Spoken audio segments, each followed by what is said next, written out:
sa mga photo op ko nila na nakaharap niya. Oo, hinahawakan lagi. Oo, pero may update sa page natin, partner.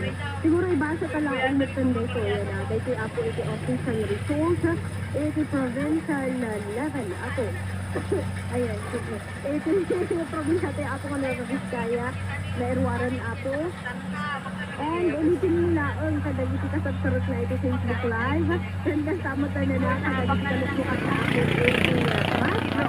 Ayun, dito yan. Dito yung istasyon tayo. Ayun, radyo yung nasa nabanggit ko.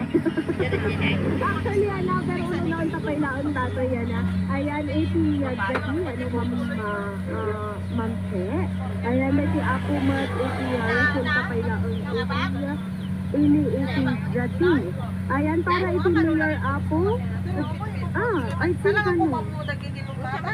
Ma'am, ay, aritaw ata to. Yes, kay ma'am. Oo. Ayan, ito po yung result po ng aritaw. Oo, ayan. Siyempre, ang nanalo pong mayor po ng aritaw. Walang iba po kundi si Ma'am Elma Lihaw. Ayan, ng Nationalista Party. Lihaw, may nangabak ka nito. Ay, oh my God. Mayor. I'm so sorry. Oo, mali pala. Ay. Mali. Oo, iba yung nabasa ko.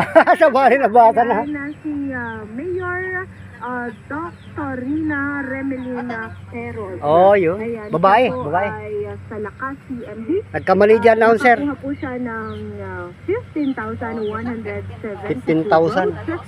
Ayun, at ang Vice Mayor po ay si Jason Ferrer ng Lakas CMD din po. Nakakuha ng 10,497 votes. And sa ating FB, ayun, ayan, ang nangunguna po ay si ABC Galindez ng Lakas CMD. Ayan, sumunod po si Joseph Bote ng Lakas CMD pa rin. Ganon din po si Cyprus Will Cardenas ng Lakas CMD. At may ka-apat po si Daniel Balawas ng Lakas CMD.